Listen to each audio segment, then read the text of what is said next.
അതിനുശേഷം പലതരത്തിലുള്ള, അതായത് ഇവർക്ക് ഇപ്പൊ ഞാൻ ഒരു കമ്പനി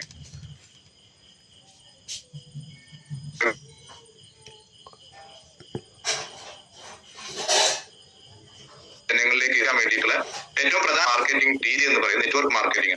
എന്തുകൊണ്ട് ഹൈറിച്ച് നെറ്റ്വർക്ക് മാർക്കറ്റിംഗ് തിരഞ്ഞെടുത്തു എന്നൊരു ക്വസ്റ്റ്യൻ വളരെ വിലയേറിയ ക്വസ്റ്റ്യൻ ആണ്. ഈ ഒരു പോയിന്റ് നിങ്ങൾ എല്ലാവരും ശ്രദ്ധിക്കണം. അതായത് അവർക്ക് നല്ല രൂപത്തിലുള്ള ഒരു പ്രൊജക്ട് ഉണ്ട്, അവരൊരു വിഷൻ ഉണ്ട്, നല്ല സൂപ്പർ ആയിട്ടുള്ള ഒരു വിഷൻ ഉണ്ട്. സാധാരണ നോർമൽ ഗതിയിൽ ഇത്തരത്തിലുള്ള ഒരു ഐഡിയാസോ അല്ലെങ്കിൽ ഒരു വിഷനോ ഉള്ള ആളുകൾ ആദ്യം ചെയ്യുക, ഒരു ഇൻവെസ്റ്റർ എടുത്ത് ചെന്നിട്ട് ഞങ്ങൾക്ക് ഇത്തരത്തിലുള്ള ഒരു ഐഡിയ ഉണ്ട്, ഈ ഐഡിയ ഞങ്ങൾ ഇംപ്ലിമെന്റ് ചെയ്ത് കഴിഞ്ഞാൽ ഭാവിയിൽ ഇത്രത്തോളം ഞങ്ങൾക്ക് റിട്ടേൺസ് വരാൻ സാധ്യതയുണ്ട്, ആ രൂപത്തിലുള്ള കാര്യങ്ങൾ സംസാരിച്ചു കഴിഞ്ഞാൽ ആ ഇൻവെസ്റ്റർക്ക് അത് ഇഷ്ടപ്പെട്ട് കഴിഞ്ഞാൽ അദ്ദേഹം ഈ ഒരു കമ്പനിയിൽ നിന്ന് ഇത്ര ശതമാനം എനിക്ക് പ്രോഫിറ്റ് വേണം, ഇത്ര ശതമാനം എനിക്ക് ഷെയർ ഹോൾഡേഴ്സ് ആവണം എന്ന് പറഞ്ഞുകൊണ്ട് അദ്ദേഹം ബൾക്ക് ഒരു എമൗണ്ട് എന്ത് ചെയ്യും, ഈ കമ്പനിയെ നിക്ഷേപിച്ചുകൊണ്ട് ഇവർ ആ പ്രൊജക്റ്റുമായിട്ട് മുന്നോട്ട് പോകും. പക്ഷെ ഹൈറിച്ച് ഓൺലൈൻ ഷോപ്പി എന്തുകൊണ്ട് നെറ്റ്വർക്ക് മാർക്കറ്റിംഗ് തിരഞ്ഞെടുത്തെന്ന് കഴിഞ്ഞാൽ ഇപ്പൊ രണ്ട് ഘട്ടമാണ്. ഒന്ന് ഹൈറിച്ച് ഓൺലൈൻ ഷോപ്പി തിരഞ്ഞെടുത്ത നെറ്റ്വർക്ക് മാർക്കറ്റിംഗ്, രണ്ടാമത് എന്തുകൊണ്ട് മറ്റേത് തിരഞ്ഞെടുത്തില്ല എന്നൊരു ക്വസ്റ്റ്യൻ. ഒരു ഇൻവെസ്റ്റർ അടുത്ത് പോയിട്ട് ഈ ഒരു സംഭവത്തെ, ഇതേ സംഭവത്തെ പരിചയപ്പെടുത്തി കൊടുത്ത് അദ്ദേഹം ഇതിലേക്ക് പണം നിക്ഷേപിച്ചു കഴിഞ്ഞ് ഈ ഒരു കമ്പനി അവർ വളർത്തി കൊണ്ടുവരണമെന്നുണ്ടെങ്കിൽ ഏകദേശം ഒരു വലിയൊരു ടൈം പീരീഡ് എടുക്കും. ഏകദേശം 10 വർഷം അല്ലെങ്കിൽ 20 വർഷമൊക്കെ ഇവർ സക്സസ് എന്ന് പറയുന്ന മേഖലയിലേക്ക് എത്താൻ വലിയ നല്ല ഡ്യൂറേഷൻ വരും. കാരണം ഇതിലേക്ക് ആളുകളെ ക്ഷണിക്കണം, അതിനു വേണ്ടിയിട്ടുള്ള പണങ്ങൾ ഒരുപാട് ചെലവാക്കണം. അഡ്വർടൈസ്മെന്റിനൊക്കെ ഏകദേശം 2%, 1%ഒക്കെയാണ് നമ്മളെ മൊത്തം ടേൺ ഓവറിന്റെ ഒരു ചെലവാക്കുന്നത് ആളുകൾ. അപ്പൊ അത്രയും ബൾക്ക് എമൗണ്ട് ചെലവാക്കണം. അതിന്റെ കൂട്ടത്തിൽ മാർക്കറ്റിങ്ങിന് വേണ്ടിയിട്ടുള്ള ആളുകൾക്ക് പണം കൊടുക്കണം. അതിന്റെ പുറമെ ഈ ഒരു സംഗതി എന്താണെന്നൊരു ജനങ്ങൾക്ക് ബോധിപ്പിച്ചു കൊടുക്കേണ്ട അവസ്ഥയാണ്. അവിടെയാണ് നെറ്റ്വർക്ക് മാർക്കറ്റിംഗിന്റെ ഏറ്റവും ഇമ്പോർട്ടന്റ് ആയിട്ടുള്ള പ്രാധാന്യം എന്ന് പറയുന്നത്. തങ്ങൾ ചെയ്യുന്ന നെറ്റ്വർക്ക് മാർക്കറ്റിംഗ് ആണെന്ന് അറിഞ്ഞു കഴിഞ്ഞ ഒരു കമ്പനി, തെരഞ്ഞെടുത്ത ഏതൊരു കമ്പനിയും ചെയ്യുക, തങ്ങളുടെ പ്രൊജക്ടുകളെ തങ്ങളുടെ മുന്നിൽ ആദ്യം എത്തുന്ന ആളുകൾക്ക് പരിചയപ്പെടുത്തി കൊടുക്കും. ആ പരിചയപ്പെടുത്തി കൊടുക്കുന്നതിലൂടെ ഈ നെറ്റ്വർക്ക് മാർക്കറ്റിംഗിന്റെ ഏറ്റവും പവർഫുൾ ആയിട്ടുള്ള കോമ്പൗണ്ടിങ് സിസ്റ്റം എന്ന് പറയും. ഈ ഞാൻ മുന്നേ പറഞ്ഞിട്ടുണ്ട്, 1, 2 ആവുക, 2, 4 ആവുക. അത് വളരെ പെട്ടെന്ന്, വളരെ ഫാസ്റ്റ് ആയിട്ട് ഈ ഒരു സംഗതി വളർന്ന് പോകും. അപ്പൊ എന്തുകൊണ്ട് നെറ്റ്വർക്ക് മാർക്കറ്റിംഗ് തിരഞ്ഞെടുത്തു എന്ന് പറയാൻ കാരണം, ഈ കമ്പനിയുടെ വിഷൻ എന്ന് പറയുന്നത് പ്രൊജക്ട് ബേസ്ഡ് ആയിട്ടുള്ള ഒരു പ്ലാറ്റ്ഫോമാണ്. അപ്പൊ തങ്ങളുടെ പ്രൊജക്റ്റിൽ അത് യൂസ് ചെയ്യുന്ന, അത് ഉപയോഗിക്കുന്ന സേവന ദാതാക്കളെയും കണ്ടെത്തണം, അതിന്റെ കൂടെ ഇത് മാർക്കറ്റിംഗ് ചെയ്യുന്ന ആളുകളെയും കണ്ടെത്തണം. രണ്ടും ഒരു വടിക്ക് 2 പക്ഷി എന്ന് പറയുന്ന പോലെയാണ് നെറ്റ്വർക്ക് മാർക്കറ്റിംഗ് തിരഞ്ഞെടുത്തപ്പോ ഈ കമ്പനിക്ക് കിട്ടിയത്. അതായത് ഞാനിപ്പോ ഈ കമ്പനി ജോയിൻ ചെയ്യുന്ന, ഞാൻ തീർച്ചയായിട്ടും ആ കമ്പനിയിൽ വരുന്ന സേവനങ്ങൾ ഞാൻ ഉപയോഗിക്കുകയും അതിന്റെ കൂടെ ഞാൻ മറ്റുള്ളവർക്ക് പരിചയപ്പെടുത്തി കൊടുക്കുകയും ചെയ്യുമ്പോൾ ഒരു വെടിക്ക് 2 പക്ഷി എന്ന് പറയുന്ന പോലെ ഈ ഒരു പ്രസ്ഥാനം വളരെ പെട്ടെന്ന് വളർന്നു വരികയാണ്. ഈ വളർന്നു വരുന്നതിന്റെ കൂടെ തന്നെ ഈ കമ്പനിക്ക് ഒരുപാട് പ്രതിസന്ധികളും മെല്ലെ അതിന്റെ സൈഡ് ആയിട്ട് ഇങ്ങനെ കൂടി വരികയാണ്. പല പ്രതിസന്ധികളും ഈ കമ്പനി തരണം ചെയ്തിട്ടുണ്ട്. നമ്മളെ സംസുഷാറൊക്കെ തുടക്കത്തിലുള്ള ആളാണ്, അദ്ദേഹമൊക്കെ പറയുന്നത് പല തവണ ഞാൻ കേട്ടിട്ടുണ്ട്. ഒരുപാട് പ്രതിസന്ധികൾ ഈ കമ്പനി പലതവണ നേരിട്ടിട്ടുണ്ട്. അപ്പൊ ഈ ഒരു കമ്പനി മുന്നോട്ട് പോയിക്കൊണ്ടിരിക്കുകയാണ്. നമ്മള് ഡിജിറ്റൽ ഐഡിയ എന്ന് പറയുന്ന ആദ്യം വന്നത് 800 രൂപയുടെ പ്ലാൻ, 699 രൂപയുടെ പ്ലാൻ ആയിരുന്നു. അതിന്റെ ശേഷം നമ്മൾ വന്ന് പിന്നീട് ഡിജിറ്റൽ പ്ലാനുകൾ കൊണ്ടുവന്നു. അതിനുശേഷം ഒരുപാട് അപ്ഡേഷൻസ് കമ്പനി കൊണ്ടുവന്നു. ഈ സമയത്തൊക്കെ ഒരുപാട് മിസ്റ്റേക്കുകളും ഫാൾട്ടുകളും ഒക്കെ ഈ കമ്പനിക്ക് ഉണ്ടായിരുന്നു. പക്ഷെ ഏതൊരു കുട്ടിയും പിച്ച് വെച്ച് നടക്കുമ്പോൾ വീണിട്ടാണ് മുന്നോട്ട് നടക്കാൻ പഠിക്കുന്നത് എന്ന് പറയുന്ന പോലെ ഈ കമ്പനിക്കും അത്തരത്തിലുള്ള ഒരുപാട് കാര്യങ്ങൾ ഉണ്ടായിരുന്നു. അതെല്ലാം മറികടന്ന് അപ്ഡേറ്റ് ചെയ്ത് ആ മിസ്റ്റേക്കുകളൊക്കെ തിരുത്തിക്കൊണ്ടാണ് ഈ കമ്പനി മുന്നോട്ട് പോകുന്നത്. ഇതിൽ ഈ 2 വ്യക്തികളുടെ ഏറ്റവും ഇമ്പോർട്ടന്റ് ആയിട്ടുള്ള റോൾ എന്ന് പറഞ്ഞത്, ഈ കമ്പനിയെ അവർ ഉദ്ദേശിച്ച പോലെ, അവർ സ്വപ്നം കണ്ട പോലെ ഈ ലോകത്തിന് മുന്നിൽ അത്രയും പവർഫുൾ ആയിട്ടുള്ള ഒരു കമ്പനിയാക്കി മാറ്റണം. വെറും ഒരു കേരളത്തിലോ അല്ലെങ്കിൽ ഒരു ഇന്ത്യയിലോ ഒതുങ്ങുന്നതിന് അപ്പുറത്തേക്ക് ഈ ലോകത്ത് തന്നെ അറിയപ്പെടുന്ന ഒരു കമ്പനി ആക്കി മാറ്റണം എന്നുള്ളതാണ് ഈ 2 വ്യക്തികളുടെ ഇമ്പോർട്ടന്റ് ആയിട്ടുള്ള സ്വപ്നം എന്ന് പറയുന്നത്. അപ്പൊ ആ സ്വപ്നത്തിൽ ഊന്നിക്കൊണ്ടുള്ള പ്രവർത്തനങ്ങളാണ് പ്രൊജക്ടുകളാണ് അവർ മുന്നോട്ട് വെച്ചുകൊണ്ടിരുന്നത്. നിങ്ങൾക്കറിയാം ഹൈറിച്ച് ഓൺലൈൻ ഷോപ്പി എന്ന് പറയുന്നത്.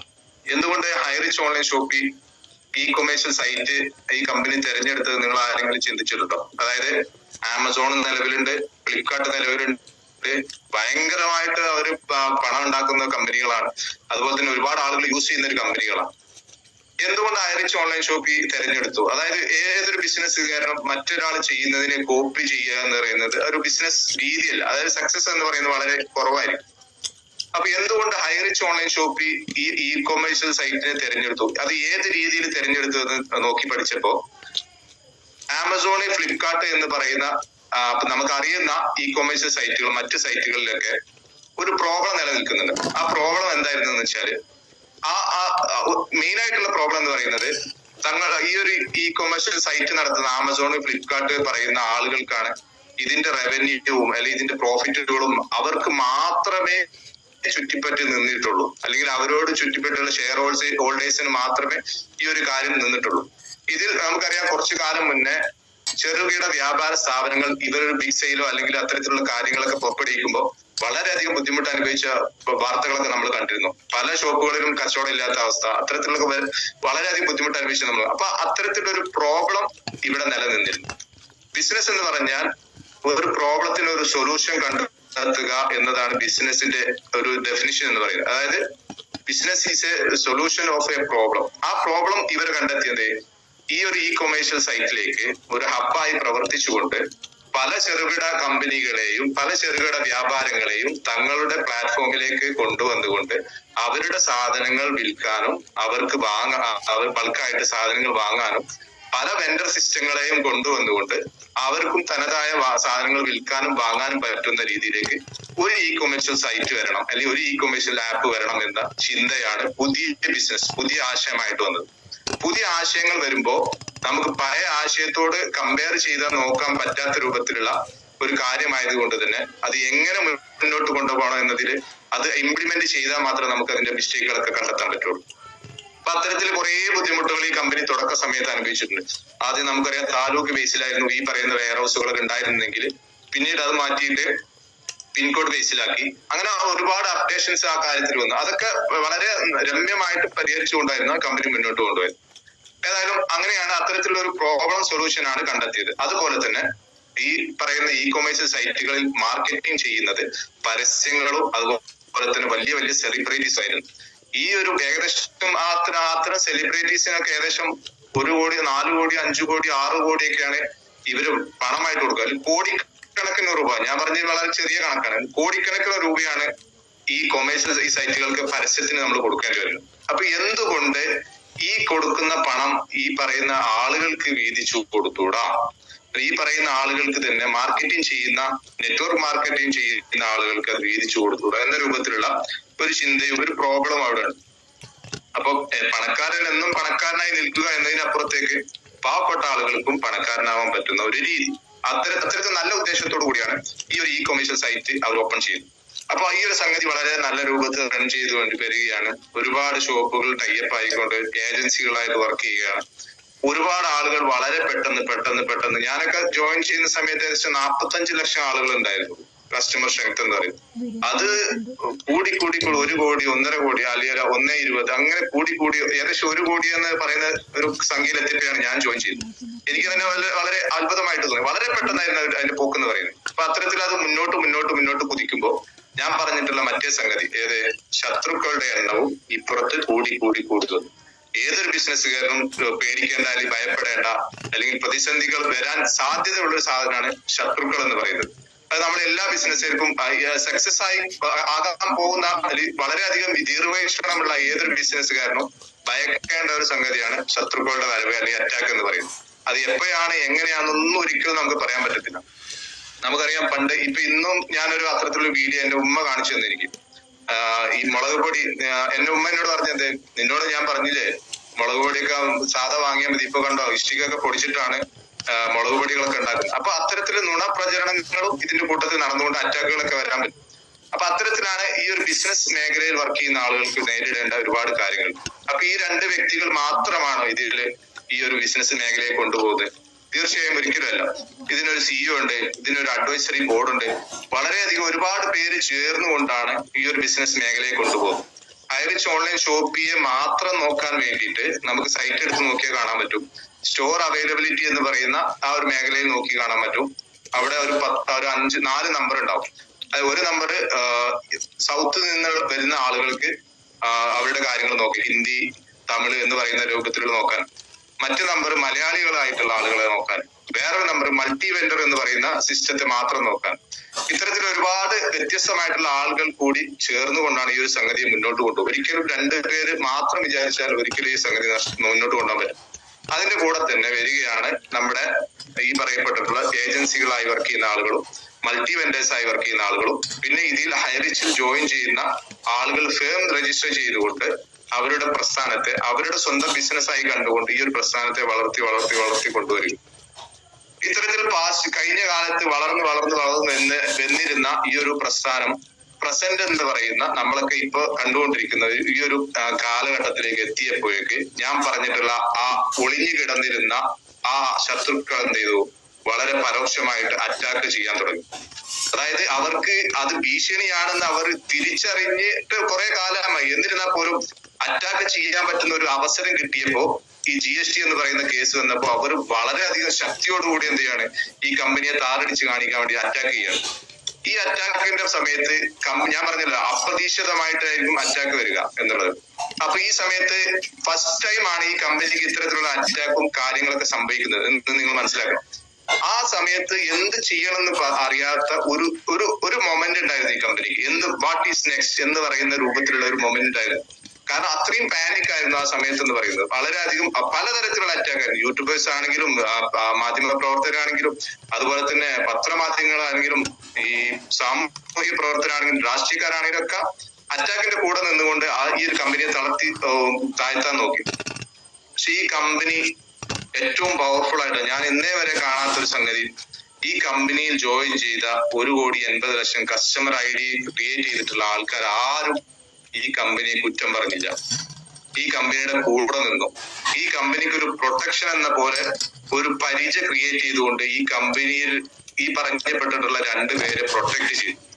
അതായത് ഈ നമ്മളൊക്കെ യൂട്യൂബിൽ കേട്ടിട്ടുണ്ടാവും, പല ആളുകളും പറയുന്നത് കേട്ടിട്ടുണ്ടാവും, ദൈവങ്ങളെ പോലെയാണ് ചില ആളുകൾ ശ്രീനാമാമിനെയും അവരൊക്കെ കാണുന്നത്. അത് ഒരു പേഴ്സണൽ കാര്യമാണ്, അതായത് ഒരു സത്യമായിട്ടുള്ള ഒരു കാര്യമാണ്. എന്താന്ന് വെച്ചാല് ഞാൻ എന്റെ ഉദാഹരണത്തിൽ എടുക്കുകയാണെങ്കിൽ എനിക്കൊരു സിറ്റുവേഷൻ വരികയാണ്. ഞാൻ വളരെയധികം കഷ്ടപ്പാടോടുകൂടി വളരെയധികം ബുദ്ധിമുട്ടായിട്ട് ഈ ഒരു എന്റെ ജീവിതത്തിൽ പ്രശ്നങ്ങൾ കൊണ്ട് ഇങ്ങനെ മുറുകി കഴിയുന്ന സമയത്ത്, അല്ലെങ്കിൽ ആത്മഹത്യ എന്ന് പറയുന്ന ഒരു സാധനം മാത്രം എന്റെ മുന്നിലുള്ള ഒരു സമയത്ത് എനിക്കൊരു തണലായിട്ട്, എനിക്കൊരു ആശ്വാസമായിട്ട്, എനിക്കൊരു ഒരു വഴികാട്ടിയായിട്ട് 2 പേര് വന്നിട്ട് എന്നോട് എനിക്ക് ഒരു അവസരം വെച്ച് നീട്ടുമ്പോ തീർച്ചയായിട്ടും ചിലപ്പോ ഞാൻ അവരെ ദൈവങ്ങളെ പോലെ കാണും. അപ്പൊ അത് പേഴ്സണൽ ആയിട്ടുള്ള ഒരു കാര്യം. അത് വെച്ച് കളിയാക്കുന്ന ഒരുപാട് ആളുകളുണ്ട്. ആ ഓരോരുത്തർക്ക് ജീവിതത്തിൽ വന്ന് നോക്കണം അത്തരം അനുഭവങ്ങൾ. ആ അനുഭവങ്ങൾ പഠിച്ച ആളുകൾക്ക് അത് ആ പറയുന്ന കാര്യത്തിന്റെ ഒരു വികാരം ഉണ്ടാവും. അപ്പൊ അതല്ല നമ്മളെ ടോപ്പിക്. അപ്പൊ ആ ഒരു വിഷയത്തില് ഈ ഒരു ആളുകള് ഈ ഒരു കമ്പനിയെ പ്രൊട്ടക്ട് ചെയ്തുകൊണ്ട് മുന്നോട്ട് പോയപ്പോ ഈ ശത്രുക്കളൊന്ന് പേടിച്ചു. അതായത് ഇവർ എന്ത് ചെയ്തിട്ടും ഈ കമ്പനിയെ തകർക്കണമെങ്കിൽ ആദ്യം ഇന്റേണൽ ആയിട്ടുള്ള ഒരു ബ്ലീഡിങ് ഉണ്ടാക്കണം. ഇന്റേണൽ ബ്ലീഡിങ് എന്ന് പറഞ്ഞു കഴിഞ്ഞാൽ ഈ കമ്പനിയിലുള്ള ആളുകൾ എന്ത് ചെയ്യണം, ഈ കമ്പനിക്കെതിരെ തിരിപ്പിക്കണം എന്നുള്ളതാണ് ഇന്റേണൽ ബ്ലീഡിങ് എന്ന് പറയുന്നത്. ഈ ഇന്റേണൽ ബ്ലീഡിങ് അവർക്ക് ഉണ്ടാക്കാൻ സാധിച്ചില്ല. എക്സ്റ്റേണൽ ആയിട്ട് ഒരുപാട് തരത്തിലുള്ള ബ്ലീഡിങ് അവർ ഉണ്ടാക്കിക്കൊണ്ടിരിക്കുന്നു. അതെല്ലാം ഈ പരിചയം കൊണ്ട് ആളുകൾ തട്ടി മാറ്റുന്ന ഒരുപാട് കരയുന്ന ആ ഒരു സിറ്റുവേഷൻ ഒക്കെ വന്നു നമുക്ക്. എന്നിരുന്നാലും ഇന്റേണൽ ബ്ലീഡിങ് ഉണ്ടാക്കാൻ പറ്റാത്തൊരു സിറ്റുവേഷൻ വന്നപ്പോ ഇവർ പുതിയ മാർഗങ്ങൾ, പുതിയ നുണകളെ, പുതിയ അടവുകളൊക്കെ പയറ്റിക്കൊണ്ട് ഈ ആളുകൾ എന്ത് ചെയ്യാണ്, പേടിപ്പെടുത്താൻ തുടങ്ങി. പേടിപ്പെടുത്തിയ സമയത്ത് ഒരുപാട് ആളുകൾ എന്ത് ചെയ്തു, ഒരുപാട് നല്ല ലീഡേഴ്സ് വന്നിട്ട് കാര്യങ്ങളൊക്കെ അവതരിപ്പിച്ച്, നമ്മള് പല ആളുകളും പറഞ്ഞല്ലേ നിങ്ങൾ ലീഡേഴ്സ് മുങ്ങിയിട്ടുണ്ട്, അല്ലെങ്കിൽ നിങ്ങൾ ശ്രീനാമ മുങ്ങിയിട്ടുണ്ട് എന്ന രൂപത്തിലേക്ക് വന്നു. അപ്പൊ ആ ഒരു സമയത്ത് വന്നുകൊണ്ട് അവരെല്ലാം വളരെയധികം ആക്റ്റീവ് ആയിക്കൊണ്ട് ലൈവിൽ വന്നുകൊണ്ട് നമുക്ക് എല്ലാവർക്കും വളരെ ആശ്വാസമായിട്ട് കുറെ കാര്യങ്ങൾ പറഞ്ഞു. അപ്പൊ ഈ ഒരു വിഷയത്തിൽ അവർക്ക് അപ്പുറത്ത് നിൽക്കുന്ന ആളുകൾക്ക് എടുത്ത് ആയുധമാക്കിയ ഒരു സംഗതി എന്ന് വെച്ചാല്, എന്തുകൊണ്ട് ശ്രീനാമ അങ്ങനെ വന്ന് പറഞ്ഞു, ഇങ്ങനെ വന്ന് പറഞ്ഞു. അതായത് ഒരു തരത്തിലും ഈ ശ്രീനാമയെ സംബന്ധിച്ച് ഫസ്റ്റ് ടൈം അറ്റാക്ക് ആണ്. അപ്പൊ ഞാൻ പറഞ്ഞ ഒരു ഫസ്റ്റ് ടൈം അറ്റാക്ക് അത്രയധികം അനുഭവിച്ച ഒരാൾക്ക് ചെറിയൊരു ആശ്വാസം കിട്ടുമ്പോ വളരെയധികം സന്തോഷത്തോടു കൂടി, പേഴ്സണൽ ആയിട്ട് നമ്മളെക്കാളും കൂടുതൽ സന്തോഷത്തോടു കൂടി അവർ വന്നിട്ട് റിയാക്ട് ചെയ്യുന്ന ഒരു അനുഭവമാണ് നമ്മൾ കണ്ടത്. ഇമോഷണലി റിയാക്ട് ചെയ്യുന്ന ഒരു അനുഭവമാണ് കണ്ടത്. അപ്പൊ അത് നമ്മൾ ആ ഒരു രീതിയിൽ എടുത്തു. നമ്മളെല്ലാവരും ആ സമയത്ത് സന്തോഷിച്ചു. പിന്നീട് നമ്മൾ ഡൗണിലേക്ക് പോയി, പിന്നീട് സന്തോഷം വന്നു. അത്തരത്തിൽ ഒരുപാട് കയറ്റങ്ങളും ഇറക്കങ്ങളും കയറി ഇറങ്ങിയ ഒരു പ്രസന്റ് സിറ്റുവേഷൻ ആണ് ഇപ്പൊ നിലനിൽക്കുന്നത്. ഇപ്പോഴത്തെ ഒരു പ്രസന്റ് സിറ്റുവേഷൻ എന്ന് പറഞ്ഞു കഴിഞ്ഞാൽ വളരെ സിമ്പിൾ ആയിട്ട് പറഞ്ഞു തരാം. നിയമത്തിന്റെ കയ്യിലാണ് ഇപ്പൊ നമ്മുടെ കമ്പനിയുടെ എല്ലാ കാര്യങ്ങളും കിടക്കുന്നത്. നമുക്കറിയാം, നിയമം ഒരിക്കലും അനീതിക്ക് കൂട്ടു നിൽക്കത്തില്ല. അപ്പൊ കോടതിയുടെ കാര്യങ്ങളിൽ കോടതിക്ക് വേണ്ടത് തെളിവുകളാണ്, അല്ലെങ്കിൽ ഡോക്യുമെന്റേഷൻ ആണ്, അല്ലെങ്കിൽ വളരെ കറക്റ്റ് ആയിട്ടുള്ള ഒരു പോയിന്റുകളാണ് വേണ്ടത്. അപ്പൊ നമ്മൾ അത് അവതരിപ്പിച്ചു കൊടുക്കുമ്പോൾ ഒരു അണു വീണ പോലും നമുക്ക് തെറ്റാൻ പാടില്ല, അല്ലെങ്കിൽ ഒരു മിസ്റ്റേക്ക് പോലും പറ്റാൻ പാടില്ല എന്ന രൂപത്തിലുള്ള ഒരു കാര്യങ്ങളാണ് ഇപ്പൊ നിലവിൽ കമ്പനി ചെയ്തുകൊണ്ടിരിക്കുന്നത്. അപ്പൊ ഈ ഒരു കാര്യത്തിന് കുറച്ച് സമയം എന്ത് ചെയ്യും പിടിക്കും എന്നുള്ളത് നമുക്ക് എല്ലാവർക്കും അറിയാം. നമ്മളിപ്പോ വിഡ്രോവൽ ചെയ്തിട്ടുള്ള എമൗണ്ട് നമുക്ക് കിട്ടിയിട്ട് വീണ്ടും അത് ലോക്കിലേക്ക് പോകുന്ന സിറ്റുവേഷൻ ആണെങ്കിൽ നമ്മൾ വീണ്ടും പാനിക് ആവും. ഈ കമ്പനിയുടെ ഡിഗ്നിറ്റി എന്ത് ചെയ്യും ഒന്നുകൂടി താഴ്ന്നു പോകും. അതിനേക്കാൾ ഏറ്റവും ഇമ്പോർട്ടന്റ് ആയിട്ടുള്ള കാര്യം, നമ്മൾ കുറച്ച് ക്ഷമിച്ചു കഴിഞ്ഞാൽ ഈ ഒരു കമ്പനിക്ക് കിട്ടാൻ പോകുന്ന അല്ലെങ്കിൽ ഇവർ സ്വപ്നം കണ്ടിട്ടുള്ള ഒരു പാതയിലേക്ക് എത്താൻ കുറച്ചു കാലം ക്ഷമിച്ചു കഴിഞ്ഞാൽ നമുക്ക് എന്ത് ചെയ്യാൻ പറ്റും? പൂർണ്ണമായിട്ടുള്ള ഒരു ശാശ്വത പരിഹാരം നമുക്ക് കിട്ടുമെന്നുള്ളത് പൂർണ്ണമായിട്ടുള്ള ഉറപ്പുള്ള കാര്യമാണ്. കാരണം നമുക്കറിയാം, നിലവിൽ കേരളത്തിലെ ബഡ്സ് ആക്ട് പ്രകാരം ഈ ഒരു കമ്പനിക്ക് ബഡ്സ് ആക്ട് എന്ന് പറയുന്ന കാര്യങ്ങൾ ചെയ്തിട്ടുണ്ടോ ഇല്ലേ എന്നുള്ള സംശയത്തിന്റെ പേരിലാണ് താൽക്കാലികമായിട്ടുള്ള ഫ്രീസിങ്ങും താൽക്കാലികമായിട്ടുള്ള ജപ്തി നടപടികളും ഉണ്ടായിട്ടുള്ളത്. അതൊരിക്കലും പെർമനന്റ് ആയിട്ടില്ല. അപ്പൊ ഈ സംശയം ദൂരീകരിച്ചു കൊടുക്കേണ്ട ഉത്തരവാദിത്വം ഈ കമ്പനിക്കുണ്ട്. ഞാൻ മുന്നേ പറഞ്ഞിരുന്നു, ഒരാൾ കേസ് കൊടുത്തു കഴിഞ്ഞാൽ ആ കേസ് ചെയ്തത് ഞാനല്ല, അയാളെ ഞാൻ കൊന്നിട്ടില്ല എന്ന് പറയേണ്ട ഉത്തരവാദിത്വം ഈ പ്രതി ചേർക്കപ്പെട്ട ആളാണ്. ഞാൻ എത്ര സത്യസന്ധനാണെങ്കിലും അത് തെളിയിച്ചു കൊടുക്കേണ്ട ഉത്തരവാദിത്വം എന്റേതാണ്. അപ്പൊ അത്തരത്തിലൊരു കാര്യങ്ങൾ ബോധിപ്പിച്ചു കൊടുക്കേണ്ട, അതിനൊരു ക്ലാരിറ്റി വരുത്തി കൊടുക്കേണ്ട ഉത്തരവാദിത്വം ഈ കമ്പനിക്കുണ്ട്.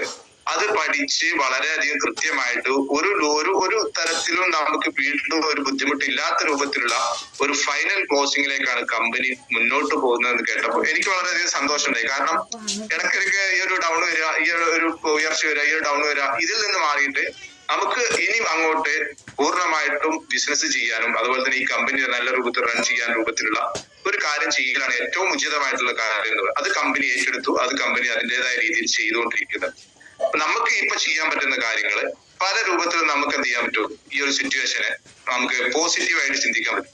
ഇപ്പൊ നമുക്കറിയാൻ പറ്റും, നമ്മളെ നാട്ടിലുള്ള കൊറോണ വന്ന സമയത്ത് പല ആളുകളും കൊറോണയെ പോസിറ്റീവായിട്ട് എടുത്തു. പല ആളുകളും മാസ്കുകൾ ഇറക്കിയിട്ട് അത് വിറ്റ് ഒരുപാട് പണം ഉണ്ടാക്കി, അല്ലെങ്കിൽ പല രൂപത്തിലുള്ള ഓൺലൈൻ സംവിധാനങ്ങൾ കൊണ്ടുവന്ന് ആ ഒരു സിറ്റുവേഷനെ പോസിറ്റീവ് ആക്കിക്കൊണ്ട് അവർ മുന്നോട്ട് കൊണ്ടുപോകും. നമുക്ക് ഈ ഒരു സിറ്റുവേഷനിൽ എങ്ങനെ നമുക്ക് ഇതിനെ പോസിറ്റീവ് ആക്കാൻ പറ്റും? ഈ പ്രസന്റ് സിറ്റുവേഷനെ എങ്ങനെ നമുക്ക് പോസിറ്റീവ് ആക്കാൻ പറ്റും എന്ന് ചോദിച്ചു കഴിഞ്ഞാൽ നമുക്ക് ഇത് എത്രത്തോളം മുന്നോട്ട് പോകും എന്നുള്ള ഒരു കാഴ്ചപ്പാട് ഇല്ലാത്തത് കൊണ്ട് തന്നെ ഏകദേശം ഒരു മാസം 2 മാസം, ഇപ്പൊ മാക്സിമം പോയി കഴിഞ്ഞാൽ 2 മാസം ആണെങ്കിൽ പോലും ഒരു മാസത്തിനുള്ളിൽ നമുക്ക് എല്ലാം റെഡിയാകുന്ന രൂപത്തിൽ കാര്യങ്ങൾ ചെയ്തുകൊണ്ടിരിക്കുന്നുണ്ട്. അപ്പോ നമുക്ക് ഇപ്പൊ മാക്സിമം 2 മാസം നമുക്ക് കൂട്ടാം. ഈ 2 മാസത്തിനുള്ളിൽ എനിക്ക് ചെയ്യാൻ പറ്റുന്ന കാര്യങ്ങൾ, ഇപ്പൊ ഒരു ലീവ് എടുക്കുക, നമ്മൾ ഒരു വെക്കേഷൻ പോലെ ഒരു ലീവ് എടുത്തിട്ട് ഈ സമയത്ത് എനിക്ക് ഈ കമ്പനി എല്ലാം കഴിഞ്ഞു വന്നു കഴിഞ്ഞാൽ എനിക്കൊരു മുന്നേറ്റം, അതായത് ഒരു കുതിപ്പ്, ആ കുതിപ്പ് എങ്ങനെ ഉണ്ടാക്കാൻ പറ്റും എന്ന രൂപത്തിലുള്ള പ്ലാനിങ്ങുകൾ നമുക്ക് ചെയ്യാൻ പറ്റും. ആ പ്ലാനിങ് എന്തൊക്കെയാണ്? ഒന്നാമത്തെ കാര്യം, ഇമ്പോർട്ടന്റ് ആയിട്ടുള്ള കാര്യം, ഇതെല്ലാവരും ശ്രദ്ധിക്കേണ്ട കാര്യമാണ്, പഠിക്കുക. ഈ കമ്പനിയെ കുറിച്ച് വളരെ വ്യക്തമായിട്ട് പഠിക്കാൻ പറ്റുന്ന രൂപത്തിലുള്ള എല്ലാ കാര്യങ്ങളും പഠിക്കുക. അതായത് നെറ്റ്വർക്ക് മാർക്കറ്റിംഗ് എന്താണെന്നും ഞാൻ തിരഞ്ഞെടുത്തിട്ടുള്ള കമ്പനി എന്താണ്, ഞാൻ നിൽക്കുന്നത് എത്രത്തോളം പവർഫുൾ ആണെന്ന് അറിയുന്ന രൂപത്തിൽ നിന്ന് കഴിഞ്ഞാലാണ് നമുക്ക് വളരാൻ പറ്റുള്ളൂ. അത് ഞാൻ നിൽക്കുന്നത് ആടുന്ന ഒരു പലകയാണോ അല്ലെങ്കിൽ വളരെ സ്ട്രോങ് ഉള്ള ഒരു കോൺക്രീറ്റ് ഭിത്തിയാണോ എന്ന് നമുക്ക് സംശയമുള്ള രൂപത്തിൽ നിൽക്കാൻ പാടില്ല. അത് ഞാൻ നിൽക്കുന്നത് കോൺക്രീറ്റ് ഭിത്തിയാണെന്ന് ഉറപ്പിച്ചു കഴിഞ്ഞ ഒരാളെ സംബന്ധിച്ചിടത്തോളം അവിടെ നിന്നുകൊണ്ട് ഡാൻസ് കളിക്കാം, അവിടെ നിന്നുകൊണ്ട് എന്തും ചെയ്യാൻ പറ്റും. ഞാൻ നിൽക്കുന്നത് ആടി ഇളകുന്ന ഒരു പലകയാണെന്ന് ഒരു ഡൗട്ട് ഉള്ള ആളെ സംബന്ധിച്ചിടത്തോളം അവർക്ക് ഡാൻസ് കളിക്കാൻ കുറച്ച് ബുദ്ധിമുട്ടുണ്ടാവും, പേടിയുണ്ടാവും. അപ്പൊ ആ രൂപത്തിലുള്ള ഒരു പഠനമാണ് ഇപ്പൊ നമുക്ക് ഏറ്റവും ഇമ്പോർട്ടന്റ് ആയിട്ടുള്ള വേണ്ടത്. അതായത് ഈ ഹൈ കമ്പനി എവിടുന്ന് തുടങ്ങി, ഇവരുടെ വ്യക്തിഗത കാര്യങ്ങൾ എന്തൊക്കെ, ഞാൻ ചെയ്യുന്ന വർക്ക് എന്തൊക്കെ, ഇനി എനിക്ക് എന്തൊക്കെ ചെയ്യാൻ പറ്റും, ഏതെല്ലാം രൂപത്തിൽ കമ്പനിയുടെ കാര്യങ്ങൾ എനിക്ക് പഠിച്ചെടുത്തുകൊണ്ട് എന്റെ ജീവിതത്തിൽ ഓരോ സ്റ്റെപ്പും മുന്നോട്ട് കൊണ്ടുപോകാൻ പറ്റുമെന്നുള്ള ഈ പ്രസന്റ് സിറ്റുവേഷനെ പോസിറ്റീവ് ആക്കി എടുത്തുകൊണ്ട് ഈ ഒരു പഠനങ്ങളും നമ്മുടെ പ്ലാനുകളും നമ്മുടെ ഡ്രീമുകളെല്ലാം എന്ത് ചെയ്യുക, ഒന്ന് ചിട്ടപ്പെടുത്തി എടുക്കാനുള്ള ഒരു ടൈമാണ് ഇത്. ഇപ്പൊ പേഴ്സണലായിട്ട് പറയുകയാണെങ്കിൽ, എന്റെ പേഴ്സണലായിട്ട് പറയുകയാണെങ്കിൽ, ഇപ്പൊ നമ്മൾ ഓരോരുത്തർ പേഴ്സണലായിട്ട് ചിന്തിക്കുകയാണെങ്കിൽ എനിക്കിത് പഠിച്ചോ തന്നിട്ടുള്ള ഒരു സമയമാണ്. അതായത് ഞാൻ എന്റെ പേഴ്സണലായിട്ട് പറഞ്ഞു, ഞാൻ ചെറുതായിട്ടൊന്ന് അഹങ്കരിച്ചിരുന്നു. അതായത് എനിക്ക് എന്റെ ലൈഫ് സെറ്റിലായി, ഇനി ഹൈറിച്ച് മാത്രം മതി എന്ന രൂപത്തിലുള്ള ഒരു സെറ്റിൽമെന്റ് പല ആളുകളും ഞാൻ അത്തരത്തിൽ പറഞ്ഞിരുന്നു. അപ്പൊ അതല്ല, നീ ചെയ്യാൻ ഒരുപാട് ബാക്കിയുണ്ട്, നീ ചെയ്യാൻ ഒരുപാട് കാര്യങ്ങളുണ്ട് എനിക്കൊരു പഠനം, റീതിങ്കിന് വേണ്ടിയിട്ടുള്ള ഒരു പോസാണ് ഇവിടെ നടന്നിട്ടുള്ളത് എന്ന് ഞാൻ ചിന്തിക്കുക. എന്റെ പേഴ്സണൽ കാര്യമാണ്, നിങ്ങൾക്ക് പല ആളുകൾ പല രൂപത്തിൽ ചിന്തിക്കാം. അപ്പൊ ഇത്തരത്തിലൊരു കാര്യം സംഭവിച്ചു കഴിഞ്ഞാൽ നമ്മൾ ചിന്തിക്കേണ്ട കാര്യങ്ങൾ പോസിറ്റീവായിട്ട് ചിന്തിക്കാം. അപ്പൊ നിങ്ങൾക്ക് എല്ലാവർക്കും തോന്നുന്നുണ്ടാവുന്നത് എന്തുകൊണ്ടാണ് ഈ ലീഡേഴ്സ് എല്ലാം എപ്പോഴും പോസിറ്റീവായിട്ട് പറയുന്നത്, എന്തുകൊണ്ട് നെഗറ്റീവ് പറയത്തില്ല? എന്തിനാണ് നമ്മൾ നെഗറ്റീവ് പറഞ്ഞുകൊണ്ട് നമ്മളെ ജീവിതത്തിൽ നെഗറ്റീവായിട്ടുള്ള ഒരു മൊമെന്റ് ഉണ്ടാക്കുന്നത്? എന്തിനാണ്? എന്തെങ്കിലും ഒരു ഗുണം കിട്ടുമോ അതുകൊണ്ട്? നമ്മൾ നെഗറ്റീവ് പറയാം, ഇപ്പൊ ഈ കമ്പനി തുറക്കത്തില്ല, ഈ കമ്പനി പൊട്ടിപ്പോകും എന്ന രൂപത്തിൽ നമ്മൾ തന്നെ പറയുമ്പോ നമുക്ക് എത്രത്തോളം ഡൗൺ വരും എന്ന് ചിന്തിച്ചു നോക്കുക. പലതരത്തിലുള്ള അസുഖങ്ങളും ടെൻഷനും കാര്യങ്ങളൊക്കെ വന്നുകൊണ്ട് നമുക്ക് ഒരിക്കലും ഒരു സത്യം പറഞ്ഞാൽ ഉറക്കം കിട്ടാത്ത രൂപത്തിലൊക്കെ നമുക്ക് ഉണ്ടാവും. അപ്പൊ നമുക്ക് തുടക്കത്തിൽ ഉണ്ടായിട്ടുണ്ട്, ഒരുപാട് ആളുകൾക്ക് ഉണ്ടായിട്ടുണ്ട്. പിന്നെ എന്ന് പറഞ്ഞു കഴിഞ്ഞാൽ ലീഡേഴ്സ് എന്ന് പറഞ്ഞിട്ട് നമ്മൾ ആരെയും എന്ത് ചെയ്യരുത്, ഒരിക്കലും കൊച്ചാക്കി കാണരുത്. ഇത് ലീഡേഴ്സായി വന്നിട്ടുള്ള ആളുകൾ, ഇപ്പൊ നമുക്ക് നമ്മളോട് ഈ ഒരു പ്ലാൻ പറഞ്ഞു തന്ന ആള് നമ്മളെ ലീഡറായിട്ടാണ് ഈ ഒരു ബിസിനസ്, അതായത് നെറ്റ്വർക്ക് മാർക്കറ്റിംഗ് സിസ്റ്റത്തിൽ ഇതില് സിസ്റ്റം പറയുന്നത്. നമുക്ക് പ്ലാൻ ആരാണോ പറഞ്ഞു തന്നത് അവരാണ് നമ്മളെ ലീഡർ. ഒരിക്കലും നമ്മളെക്കാൾ കഴിവുള്ള ആളാണെന്നോ അല്ലെങ്കിൽ നമ്മളെക്കാൾ കൂടുതൽ വിവരമുള്ള ആളാണെന്നോ നമ്മൾ അവരെ എന്ത് ചെയ്യരുത്, ചിന്തിക്കരുത്. പക്ഷെ ഈ മേഖലയിൽ എക്സ്പീരിയൻസ് നമ്മളെക്കാൾ കുറച്ച് കൂടിയ ആൾ, അതായത് വയസ്സിന് കുറച്ച്, അതായത് ഈ ഒരു മേഖലയിൽ വയസ്സിന് മൂത്ത ആളാണ് എന്ന രൂപത്തിൽ നമ്മളെക്കാൾ മുന്നേ വന്നു എന്നുള്ളത് കൊണ്ടാണ് നമുക്ക് അവർ ലീഡർ എന്ന് വിളിക്കുന്നത്. ഒരിക്കലും അതിന്റെ നോളജ് വെച്ചിട്ടല്ല അതിനാണ്. അപ്പൊ അവരെന്താണോ മനസ്സിലാക്കിയത് എന്നുള്ളത് നമ്മൾക്ക് ഞാനൊരാളോട് പ്ലാൻ പറയുന്ന സമയത്ത് അല്ലെങ്കിൽ ഈ കമ്പനിയെ കുറിച്ച് പറയുന്ന സമയത്ത് ഇപ്പൊ ഞാൻ പറയുന്ന കാര്യം നിങ്ങൾക്ക് അക്സെപ്റ്റബിൾ ആകുന്നില്ല, നിങ്ങളുടെ നോളജ് വെച്ചിട്ട് അവൻ പറയുന്നത് ശരിയല്ല, എനിക്കത് അംഗീകരിക്കാൻ പറ്റുന്നില്ല എന്ന രൂപത്തിൽ പറയുകയാണെങ്കിൽ നിങ്ങൾക്ക് എന്റെ അപ്ലൈനിൽ എന്ത് ചെയ്യാൻ സമീപിക്കാൻ പറ്റും. അപ്ലൈൻ പറയുന്നത് നിങ്ങൾക്ക് കേട്ടിട്ട് ഓക്കെ ആകുന്നില്ലെങ്കിൽ നിങ്ങൾക്ക് ഡയറക്റ്റ് കമ്പനിയോട് വിളിച്ചിട്ട് എന്ത് ചെയ്യാൻ പറ്റും, ചോദിക്കാൻ പറ്റും. ഇങ്ങനെ കാര്യങ്ങൾ പറയുന്നുണ്ട്, ഇതിലെന്താണ് സത്യാവസ്ഥ, എന്താണ് കാര്യങ്ങൾ. ഞാൻ തുടക്ക സമയത്ത് ഈ പ്ലാൻ കേട്ട സമയത്ത് ഞാൻ ഫസ്റ്റ് ടൈം കസ്റ്റമർക്ക് വിളിച്ചിരുന്നു. അപ്പൊ എനിക്കൊരു ബാഡ് ഒരു ഇമ്പാക്ട് ഉണ്ടായത് എന്താന്ന് വെച്ചാൽ അവിടുന്ന് എനിക്ക് തൃപ്തമല്ലാത്തൊരു ഇതുണ്ടായിരുന്നു, ആ ഒരു ഇമ്പാക്ട് ഉണ്ടായിരുന്നു. അപ്പൊ ആ ഒരു കോഴ്സ് എനിക്കുണ്ടായിരുന്നു. പിന്നീട് ഞാൻ വീണ്ടും അതിനെ പഠിച്ച് മനസ്സിലാക്കി പല രൂപത്തിലുള്ള കാര്യങ്ങൾ പഠിച്ച് മനസ്സിലാക്കിയതിനു ശേഷമാണ് ജോയിൻ ചെയ്തത്. അപ്പോ നമുക്ക് ഇപ്പൊ പ്രസന്റ് സമയത്ത് ചെയ്യാൻ പറ്റുന്ന കാര്യങ്ങൾ ഞാൻ ഒന്നുകൂടി പറയുകയാണ്. പഠിക്കുക, നമ്മുടെ പ്ലാനിങ്ങുകൾ എന്തൊക്കെ കണ്ടെത്തുക, വളരെ ആത്മാർത്ഥമായിട്ട് ഇതിനെ വിശ്വസിച്ചുകൊണ്ട് മുന്നോട്ട് പോവുക. ഈ ഒരു പ്രസ്ഥാനത്തെ തകർക്കാൻ നിൽക്കുന്ന ആളുകൾ ആരൊക്കെയെന്ന് കണ്ടത് മനസ്സിലാക്കിക്കൊണ്ട് അവരുടെ കാര്യങ്ങളിൽ കൂടുതൽ ഇടപെടാതെ, ആരെയും നമ്മൾ വെല്ലുവിളിക്കാനോ അല്ലെങ്കിൽ ആരെയും ചീത്ത പറയാനോ പോകാതെ വളരെ രമ്യമായിട്ട് കാര്യങ്ങൾ നമ്മൾ വളരെ ക്ഷമയോടുകൂടി കാത്തിരിക്കുക. നല്ലൊരു റിസൾട്ട് തന്നെ നമുക്ക് വരുന്നുള്ളത് 100% ഉറപ്പാണ്. കാരണം നമുക്ക് ഇത് ബോധ്യപ്പെടുത്തി കഴിഞ്ഞാൽ പെർമനന്റ് ആയിട്ടുള്ള ഒരു റിസൾട്ടാണ് നമുക്ക് വരാൻ പോകുന്നത്. അതാണ് ഞാനൊക്കെ നോക്കി കാണുന്ന ഒരു സ്വപ്നം എന്ന് പറയും. അപ്പൊ ഞാൻ അടുത്ത ഏകദേശം ഒരു 6 മാസത്തിനുള്ളിൽ ഇന്റർനാഷണൽ പ്രൊമോട്ടർ ആകുന്നുള്ള രൂപത്തിലുള്ള ഒരു അച്ചീവ്മെന്റ്, ഒരു പ്ലാനിങ് ആണ് ഞാൻ ചെയ്തിട്ടുള്ളത്. അപ്പൊ ആ രൂപത്തില് എന്റെ കാര്യങ്ങൾ ഞാൻ വളരെ ഭംഗിയായിട്ട് ചെയ്തുകൊണ്ടിരിക്കുന്നുണ്ട്. അപ്പൊ അതിന് വേണ്ടിയിട്ട് എത്ര ഐഡിയകൾ ഉണ്ടാക്കണം, എത്ര ആളെ കൊണ്ടുവരണം, എത്ര ജോയിനിങ്സ് കൊണ്ടുവരണം, അപ്പൊ ആ രൂപത്തിലുള്ള കാര്യങ്ങളൊക്കെ ചെയ്യുന്നത്. ഇനി കമ്പനിയുടെ പ്ലാൻ മാറിക്കഴിഞ്ഞാൽ ആ രൂപത്തിലുള്ള കാര്യങ്ങളൊക്കെ നമ്മൾ എന്ത് ചെയ്യുന്നുണ്ട്. അപ്പൊ പ്രസന്റ് സമയത്ത് നമ്മൾ ചെയ്യേണ്ട കാര്യങ്ങൾ ഈ ഒരു കാര്യങ്ങളൊക്കെ തന്നെയാണ്. ഇത് നമ്മൾ ഫ്യൂച്ചറിലേക്ക് ഒന്ന് ചിന്തിച്ചു നോക്കുക. ഫ്യൂച്ചറിൽ നമുക്ക് കടക്കാൻ പറ്റില്ല, പക്ഷെ ഫ്യൂച്ചറിലേക്ക് നമ്മൾ ചിന്തിക്കാം. ഫ്യൂച്ചറിലേക്ക് വരുന്ന സമയത്ത് ഈ കമ്പനി ഓക്കെ ആയിട്ട് മുന്നോട്ട് പോകുന്ന സമയത്ത് ഇതിനെ കളിയാക്കിയ ആളുകളൊന്നും ഒരിക്കലും ഈ കമ്പനിയെ കുറിച്ച് നല്ലത് പറയില്ല. അപ്പോഴും അവർക്ക് എന്തെങ്കിലും കുറ്റം പറയാനുണ്ടാവും. അപ്പൊ നമ്മൾ അവരൊരിക്കലും എന്ത് ചെയ്യണ്ട, നമ്മൾ ജീവിതത്തിൽ കെയറേ ചെയ്യരുത്, നമ്മൾ അവരെ നോക്കി കാണുകയും ചെയ്യരുത്. അവരെ കളിയാക്കാനും പോട്ടെ, കാരണം അവർക്ക് നമ്മൾ പറഞ്ഞു കൊടുത്താൽ അവർക്ക് ചിലപ്പോൾ മനസ്സിലായി തരും. നമ്മൾ ഈ കമ്പനിയുടെ ഫ്യൂച്ചർ നമ്മൾ ഭാവി മുന്നിൽ കാണുന്നത് എങ്ങനെയാന്ന് വെച്ചാൽ, എന്നെ സംബന്ധിച്ച് ഞാനിപ്പോ ഒരു വീഡിയോ ചെയ്യുന്നു, അതായത് ഈ കമ്പനിക്ക് ഒരു ജോയിനിങ്സ് പോലും വരാതിരുന്നാൽ പോലും ഈ കമ്പനിക്ക് കിട്ടുന്ന ടേൺ ഓവർ വളരെ ഭീമമായിട്ടുള്ള ടേൺ ഓവറാണ്. ടേൺ ഓവർ എന്ന് പറഞ്ഞു കഴിഞ്ഞാൽ നമ്മൾക്ക് ആർക്കും ഈ കമ്പനി ഒരു രൂപ തന്നില്ലെങ്കിൽ പോലും, നമ്മൾ ആരും ഈ കമ്പനിക്ക് ഒരു രൂപ കൊടുത്തില്ലെങ്കിൽ പോലും ഈ കമ്പനിയുടെ പ്രൊജക്ട് ബേസിൽ ആ കമ്പനിക്ക് കിട്ടാൻ പോകുന്നത് വളരെ ഭീമമായിട്ടുള്ള സംഖ്യയാണ്. ഞാൻ ആ വീഡിയോയിൽ വളരെ കറക്റ്റ് പറഞ്ഞിരുന്നു. അതായത് ഇപ്പൊ നിലവില് ഞാനൊരു കണക്ക് നോക്കിയപ്പോ മിനിമം 500 ഷോപ്പുകളുണ്ട്. ഈ 500 ഷോപ്പിൽ നിന്ന് ഒരു മാസം 5000 രൂപ വെച്ച് ഈ കമ്പനിക്ക് കിട്ടുകയാണെങ്കിൽ തന്നെ ഏകദേശം 25 ലക്ഷത്തിന്റെ മുകളിലുണ്ട്. അതിന്റെ പുറമെയാണ് മൾട്ടി വെൻഡർ സിസ്റ്റം. ആ മൾട്ടി വെൻഡേഴ്സ് എത്ര എണ്ണം ഉണ്ട് നമുക്ക് കമ്പനിക്ക് മാത്രമേ അറിയുള്ളൂ. അപ്പൊ അവരിൽ നിന്നും ഏകദേശം 5% GST ബേസിലും പ്ലാറ്റ്ഫോം ഫീ ആയിട്ടും 2% GST ആയിട്ടും ഒക്കെ കിട്ടുന്നുണ്ട്.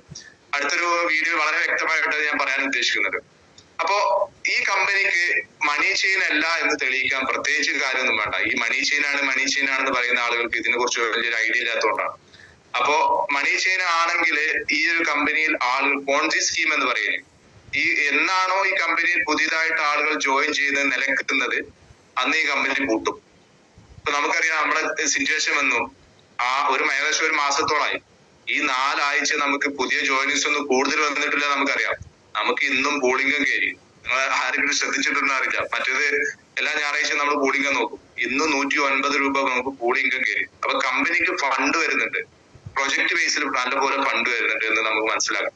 പിന്നെ HROTT കാര്യം ഞാൻ മുന്നേ പറഞ്ഞിട്ടുണ്ട്. വളരെ ബൃഹത്തായിട്ടുള്ള രീതിയിലാണ് HROTT അവർ കൊണ്ടുപോകുന്നത്. ഇപ്പൊ ഈ പാൻ ഇന്ത്യൻ സുന്ദരി എന്ന് പറയുന്ന ഒരു സീരീസ് ഒക്കെ വന്നു കഴിഞ്ഞാൽ, ഞാനിപ്പോ സ്ഥിരമായിട്ട് HROTT പടങ്ങൾ കാണുന്ന ഒരാളാണ്. നല്ല ക്ലാരിറ്റി ഉണ്ട്. അതുപോലെ തന്നെ അതിന്റെ ഒരു പ്രത്യേകത വെച്ചാൽ അതിന് നമുക്ക് റെക്കോർഡ് ചെയ്യാൻ പറ്റൂല, അല്ലെങ്കിൽ അതിന് ഡൗൺലോഡ് ചെയ്യാനോ റെക്കോർഡ് ചെയ്യാനോ പറ്റൂല. അപ്പോ ഈ റെക്കോർഡ് ചെയ്യാൻ പറ്റാത്ത കാര്യം കൊണ്ട് തന്നെ അത് ടെലഗ്രാമിലോ അല്ലെങ്കിൽ മറ്റു പ്ലാറ്റ്ഫോമുകളിൽ വരാനുള്ള സാധ്യത ഒരു 99% വളരെ കുറവാണ്. പിന്നെ അതിബുദ്ധിമാന്മാരായ ആൾക്കാർ എന്തെങ്കിലും ചെയ്തു കഴിഞ്ഞാൽ നമുക്കൊന്നും ചെയ്യാൻ പറ്റും. അപ്പൊ ഈ പാൻ ഇന്ത്യൻ സുന്ദരി, അതുപോലെ തന്നെ ഈ മാ കോമഡി ഷോ എന്ന് പറയുന്ന പ്ലാറ്റ്ഫോമുകളൊക്കെ നമ്മളെ OTT വന്നു കഴിഞ്ഞാൽ, ഇത് കാണണമെങ്കിൽ, ഇത് പുറത്ത് വൈറലായിട്ട് ഇത് കാണണമെന്ന് ആഗ്രഹിക്കുന്ന ഒരാൾക്ക് അത് കാണാനുള്ള ഒരേ ഒരു ഓപ്ഷൻ നമ്മുടെ താഴെ ഒരു ഐഡിയ എടുത്ത് ജോയിൻ ചെയ്തുകൊണ്ട് 800 രൂപയുടെ അല്ലെങ്കിൽ 1300 രൂപയുടെയോ ഫസ്റ്റ് പർച്ചേസ് പ്ലാനിൽ നിന്നൊരു പ്ലാൻ പർച്ചേസ് ചെയ്തുകൊണ്ട് ആക്ടിവേഷൻ ചെയ്യുക എന്നത് ഒരൊറ്റ ഓപ്ഷനേ നമുക്ക് മുന്നിലുള്ളൂ, അവർക്ക് മുന്നിലുള്ളൂ. അതാണ് കമ്പനി പറഞ്ഞിട്ടുള്ള നെറ്റ്വർക്ക് മാർക്കറ്റിംഗ് നമുക്ക് കിട്ടാൻ പോകുന്ന ഏറ്റവും വലിയ ബെനിഫിറ്റ് എന്ന് പറയുന്നത്. അതായത് ഈ പറയുന്ന ഷോകളും ഈ പാൻ ഇന്ത്യൻ സുന്ദരിക്ക് വൈറലായി ആളുകൾക്ക് കാണാൻ താല്പര്യമുണ്ടെങ്കിൽ കാണാനുള്ള ഒരേ ഒരു ഓപ്ഷൻ എന്ന് പറയുന്നത് അതിന്റെ സബ്സ്ക്രിപ്ഷൻ പ്രീമിയം സബ്സ്ക്രിപ്ഷൻ എടുത്തുകൊണ്ടുള്ള ഒരു കാഴ്ചപ്പാടാണ്. അപ്പൊ അതിൽ നിന്ന് കമ്പനിക്ക് കിട്ടുന്ന വരുമാനം നിങ്ങളൊന്ന് ആലോചിച്ച് നോക്കുക. 1300 ഇൻറ്റു അന്ന് ഫ്യൂച്ചറിൽ എത്രത്തോളം ആളുകൾ ഇതിനെ ഏറ്റെടുക്കും എന്നുള്ളത് നിങ്ങളൊന്ന് ചിന്തിച്ചു നോക്കാം. അതുപോലെ തന്നെ ഇപ്പൊ മലയാളികൾ ഒരുപാടുള്ളൊരു പ്ലാറ്റ്ഫോം ആയതുകൊണ്ട് തന്നെ ഞാൻ മുന്നേ എപ്പോഴും പറയുന്ന കാര്യമാണ്, എനിക്ക് താല്പര്യമുണ്ട് എന്ത് ബിഗ് ബോസ് പോലത്തെ ഒരു ഷോകളൊക്കെ നമ്മളെ HROTT വരാനുള്ള സാധ്യത വളരെയധികം കൂടുതൽ. അത്തരത്തിലുള്ള ഒരു ഷോ ഒക്കെ നമ്മളൊരു പ്ലാറ്റ്ഫോമിൽ വന്നു കഴിഞ്ഞാൽ അതിന്റെയൊക്കെ പവർ, അതിന്റെയൊക്കെ ഒരു വരുമാനം എന്ന് പറഞ്ഞാൽ എത്രത്തോളം ഉണ്ടാവും നിങ്ങളൊന്ന് ചിന്തിച്ചു വെക്കണം. ഇതാണ് ഫ്യൂച്ചർ എന്ന് പറയുന്നത്.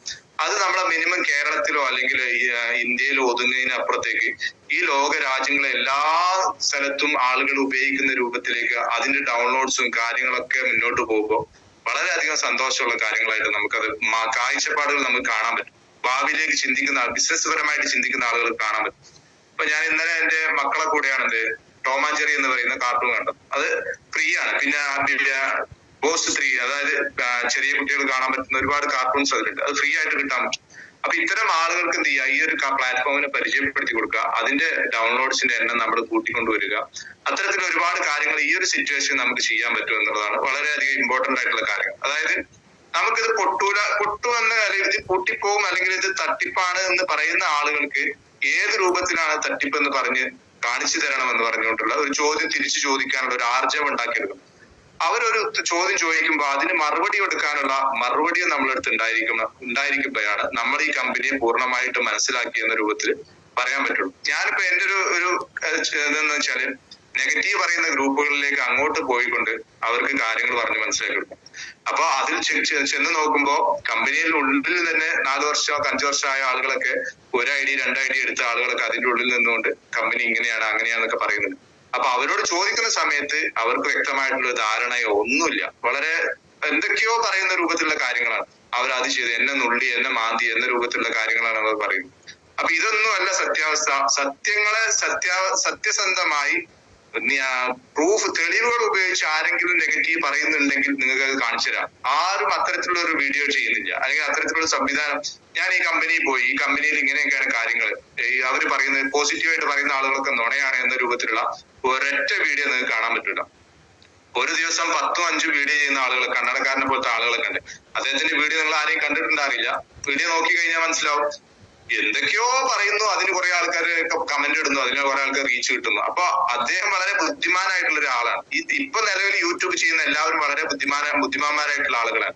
അതായത് ഈ ഒരു സിറ്റുവേഷനെ അവരെന്ത് ചെയ്യാണ്, തങ്ങൾക്ക് അനുകൂലമായിട്ട് നെഗറ്റീവ് കൊണ്ട് അവർക്ക് റീച്ച് കൂട്ടുന്ന ഒരു സിറ്റുവേഷൻ ആണ് അവർ ഉണ്ടാക്കുന്നത്. അപ്പൊ അത് മനസ്സിലാക്കാത്ത കുറെ ആളുകൾ അതിന്റെ അടിയിൽ ചെന്നുകൊണ്ട് അങ്ങനെയാണ് ഇങ്ങനെയാണെന്ന് പറയുന്ന ആളുകൾ. പിന്നെ MLM കമ്പനികൾ ഈ ഒരു കമ്പനിയെ വളരെ നല്ല രൂപത്തിൽ പേടിച്ചുകൊണ്ട് മുന്നോട്ട് പോകുന്നുണ്ട്. അതിന്റെ റീസൺ എന്ന് വെച്ചാല് ഈ MLM കമ്പനിയിൽ നിൽക്കുന്ന ആളുകൾക്കും ഹൈറിച്ചിൽ വന്നുകൊണ്ട് വർക്ക് ചെയ്യാൻ പറ്റുന്ന ഒരു സിറ്റുവേഷൻ ഉണ്ട്. അവരുടെ പ്രൊഡക്റ്റുകൾ ഇതിൽ വർക്ക് ചെയ്തു നമുക്ക് വെൻഡർ സിസ്റ്റത്തിലൂടെ അവർക്ക് വിൽക്കാൻ പറ്റുന്ന ഒരു സിറ്റുവേഷൻ ഉണ്ട്.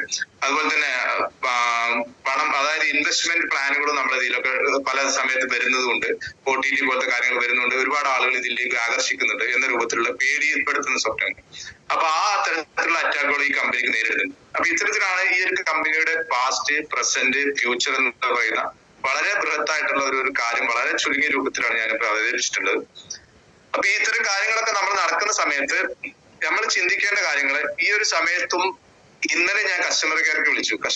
ഞാൻ വിളിച്ചത് എന്റെ ഒരു വീഡിയോ ചെയ്യാൻ വേണ്ടിയിട്ട് ഈ ഗ്രോസറിയുമായിട്ട് സംബന്ധിച്ചിട്ടുള്ള കാര്യങ്ങളാണ്. അവിടെ അത്തരത്തിലൊരു പ്രശ്നം നടന്ന രൂപത്തിലുള്ള ഒരു സംസാരമോ അല്ലെങ്കിൽ ആ രൂപത്തിൽ ഈ കമ്പനി ഇത്രത്തോളം ബുദ്ധിമുട്ട് അനുഭവിച്ചുകൊണ്ടിരിക്കുന്ന ഒരു സിറ്റുവേഷൻ നമുക്ക് ആ കോളിൽ അനുഭവിക്കാൻ പറ്റൂല.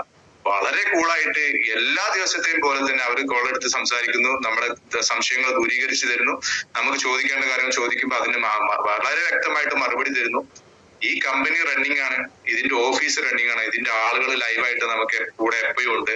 ഇതിന്റെ എല്ലാ ലീഡേഴ്സും വളരെ ആത്മാർത്ഥമായിട്ട് നമുക്ക് എല്ലാവർക്കും സഹകരിച്ചു തരുന്നുണ്ട്. പിന്നെ പണത്തിന് പണം തന്നെ വേണം. അത് ഞാൻ പലപ്പോഴും പറയാം, പണത്തിന് പണം തന്നെ. പല ആളുകളും ഈ ഒരു അവസരത്തിൽ വളരെയധികം ബുദ്ധിമുട്ടായി കഴിയുന്ന പല ആളുകളുണ്ട്. ഇപ്പൊ നമുക്കറിയാം, ഇന്നലെ നമ്മളെ സംശുശേർ ഓലൊക്കെ പോയിട്ട് നമ്മുടെ രമ്യ മാഡത്തിന്റെ അവിടെ ആ ഏരിയയിൽ പോയിട്ട് വളരെയധികം നല്ല കാര്യങ്ങളൊക്കെ ചെയ്ത് നമ്മൾ എല്ലാവരും ഫോട്ടോസ് എല്ലാം കണ്ടു. വളരെ സ്വാഗതാർഹമായിട്ടുള്ള കാര്യങ്ങളാണ്. അതായത് അത്തരത്തിലൊരു ബുദ്ധിമുട്ട് അനുഭവിക്കുന്നുണ്ട് എന്നുള്ള തിരിച്ചറിഞ്ഞുകൊണ്ട് നമ്മുടെ കമ്പനി ഇത്തരത്തിലൊരു മുന്നേറ്റം ചെയ്തിരുന്നു. നമുക്കൊരു ട്രാൻസ്ഫർ വാലറ്റ്, അത് പ്രതാപ് സാർ നമ്മുടെ മീറ്റിംഗിലും പറഞ്ഞിരുന്നു. ആ ഒരു സംവിധാനം കൊണ്ടുവന്നത് കൊണ്ട് പല ആളുകൾക്കും ബുദ്ധിമുട്ട് ദൂരീകരിക്കാനായി എന്നതിലും ഈ ലീഡേഴ്സ് അത് ഏറ്റെടുത്ത് വളരെ ഭംഗിയായിട്ട് ചെയ്തു എന്നതിലും നന്ദി രേഖപ്പെടുത്തിയ ഒരു മൊമെന്റ് ഉണ്ടായിരുന്നു. അപ്പൊ അത്തരത്തില് ഈ ഒരു കമ്പനിയും നമ്മളെ എല്ലാവരെയും കണ്ടറിഞ്ഞുകൊണ്ടാണ് ചെയ്തത്. ഈ കമ്പനി ഈ ലീഡേഴ്സിന്റെ കൂടെ അല്ലെങ്കിൽ കൂടുതൽ വരുമാനം നിൽക്കുന്ന ആളുകളുടെ കൂടെ ആയിരുന്നെങ്കിൽ വിഡ്രോവൽ കൊടുത്ത സമയത്ത് ആദ്യം എല്ലാവർക്കും കൊടുക്കുമായിരുന്നു. പക്ഷെ അങ്ങനെയല്ല കമ്പനി ചെയ്തു. ഏറ്റവും ചെറിയ എമൗണ്ട്, 25,000 താഴെ എമൗണ്ട് ഉള്ള ആളുകൾക്കാണ് ആദ്യം വിഡ്രോവൽ കൊടുക്കാനുള്ള ഒരു ഓപ്ഷൻ കൊണ്ടുവന്നത്. അപ്പൊ അവിടെ നടന്നിട്ടുള്ള കാര്യങ്ങളൊക്കെ നമ്മൾ ഇന്നൊക്കെ ആയിട്ട് നമ്മൾ മൊയ്തീൻകുട്ടി സാറുടെയും മറ്റുള്ള ലീഡേഴ്സിന്റെ ഒക്കെ വോയിസുകളൊക്കെ നമ്മൾ കേട്ടു.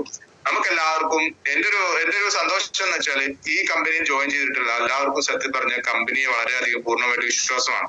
പക്ഷെ പല ആളുകൾക്കും പണത്തിൻ്റെതായിട്ടുള്ള ബുദ്ധിമുട്ടുകളുണ്ട്. പക്ഷെ പേഴ്സണലായിട്ട് ഏത് സമയത്തും ഇത്തരം കാര്യങ്ങൾ വന്നു കഴിഞ്ഞാൽ അതിനെ മുന്നോട്ട് കൊണ്ടുപോകുന്ന സമയത്ത് അല്ല അതിനെ മറികടക്കാനുള്ള ഒരു മെന്റാലിറ്റി നമ്മൾ ഉണ്ടാക്കിയെടുക്കണം. വളരെ പോസിറ്റീവായിട്ട് കൊണ്ടുപോയി തന്നെ പണത്തിനുള്ള മറ്റു സ്രോതസ്സുകളോ അല്ലെങ്കിൽ നമ്മുടെ ലീഡേഴ്സുമായി ബന്ധപ്പെട്ടുള്ള ഒക്കെ കാര്യങ്ങൾ ചോദിച്ചിട്ട് എന്ത് ചെയ്യുക, അതിനെ വളരെ രമ്യമായിട്ട് പരിഹരിക്കാനുള്ള ഒരു മാനസികമായിട്ടുള്ള ഒരു തയ്യാറെടുപ്പുകൾ എല്ലാവരും എടുക്കണം. ജീവിതത്തിൽ ഇത്തരത്തിൽ പല പ്രതിസന്ധികളും നമുക്ക് പേഴ്സണലായിട്ട് വരും. ഇത്തരത്തിലുള്ള കമ്പനികൾ ഈ രൂപത്തിലൊക്കെ നമുക്ക് എന്ത് ചെയ്യും വരും. അപ്പൊ പേഴ്സണലായിട്ട് നമുക്ക് ഈ പറയുന്ന കമ്പനികൾക്ക് വരെ പേഴ്സണൽ ആയിട്ടുള്ള കാര്യങ്ങളാണ്. ഈ പറയുന്ന ശ്രീന മാമിനും അല്ലെങ്കിൽ പ്രതാപൻ സാറിനൊക്കെ പേഴ്സണൽ ആയിട്ടുള്ള കാര്യങ്ങളാണ് ഇതൊക്കെ. ഇത്രയും ജനങ്ങള് വിശ്വാസം അർപ്പിച്ചുകൊണ്ട് അവർ കാര്യം ഏറ്റെടുത്തപ്പോ അത് വളരെ ഭംഗിയായിട്ട് അവർക്ക് എത്തിച്ചു കൊടുക്കണം എന്ന രൂപത്തിൽ ഓടി നടക്കുന്ന ആളുകളാണ് അവരൊക്കെ. അപ്പൊ നമ്മുടെ കഥാനായകൻ നമുക്ക് പൂർണ്ണമായിട്ട് വിശ്വാസമുള്ള ആളുകളാണ്. ഈ രൂപത്തിലാണ് നമ്മളെ കമ്പനിയുടെ കാര്യങ്ങൾ പോകുന്നത്. വളരെ ഭംഗിയായിട്ടാണ് എനിക്ക് ഭയങ്കര വിശ്വാസം എന്ന് വെച്ചാൽ ഞാൻ ഈ സമയത്താണ് ഈ കമ്പനി കൂടുതലായിട്ട് പഠിച്ചത്. ഒരുപാട് കാര്യങ്ങൾ പഠിച്ചെന്ന് വെച്ചാൽ ഒരുപാട് ഉള്ളിലേക്ക് ഇറങ്ങി ചെന്നിട്ട് ഞാൻ പഠിച്ചിട്ടുണ്ട്. അപ്പോ നമ്മുടെ ചിന്തകളിൽ എന്ത് ചെയ്യും, ഈ കമ്പനിയുടെ കൂടെയുള്ള ഒരേ കാര്യങ്ങൾ നമുക്ക് കൂടുതൽ പഠിക്കുമ്പോൾ ഇനി നമുക്ക് മുന്നോട്ട് പോകുന്ന സമയത്ത് ഇത്തരത്തിലുള്ള ചോദ്യങ്ങളോ അല്ലെങ്കിൽ ഇത്തരത്തിലുള്ള കാര്യങ്ങൾ വരുന്ന സമയത്ത് വളരെ വ്യക്തമായിട്ട് അടിക്കാതെ നമുക്ക് എന്ത് ചെയ്യാൻ പറ്റും, കാര്യങ്ങൾ വ്യക്തമായിട്ട് പറഞ്ഞു കൊടുക്കാൻ പറ്റും. ഈ കമ്പനിക്ക് ഇന്ന കാര്യങ്ങളാണ് ഉള്ളത് എന്നൊക്കെ നമുക്ക് വളരെ വ്യക്തമായിട്ട് പഠിപ്പിച്ചുകൊണ്ട് വളരെ പെട്ടെന്ന് ക്ലോസിംഗ് എന്ന് പറയുന്ന സംവിധാനം നമുക്ക് ചെയ്യാൻ പറ്റും. അപ്പൊ നമ്മുടെ കോൺഫിഡൻസ് ലെവൽ കൂട്ടാൻ വേണ്ടിയിട്ടുള്ള നോളജുകളും കാര്യങ്ങളൊക്കെ എന്ത് ചെയ്യാം ഉണ്ടാക്കിയെടുക്കുക. എല്ലാവർക്കും വളരെ സന്തോഷമുള്ള ദിവസങ്ങളും കാര്യങ്ങളൊക്കെ മുന്നോട്ട് വരട്ടെ എന്ന് പ്രാർത്ഥിക്കുന്നു. അതുപോലെ തന്നെ ഇന്നത്തെ മീറ്റിംഗിൽ എനിക്കൊരു അവസരം തന്ന്, ഞാൻ പറഞ്ഞത് എല്ലാവർക്കും മനസ്സിലായി ഞാൻ വിചാരിക്കുന്നു. ഇന്നത്തെ മീറ്റിംഗിൽ എനിക്ക് അവസരം തന്നിട്ടുള്ള ടീം പാഷന്റെയും ടീം ചാമ്പിന്റെയും അല്ലെങ്കിൽ ടീം ഫാഷൻ സ്റ്റാറിന്റെ ഒക്കെ ലീഡേഴ്സിന് എല്ലാവർക്കും നന്ദി രേഖപ്പെടുത്തുന്നു. അതുപോലെ തന്നെ ഈ എന്റെ ശബ്ദം ശ്രമിച്ചിട്ടുള്ള ഒരുപാട് ആളുകളുണ്ട്. അവർക്ക് എല്ലാവർക്കും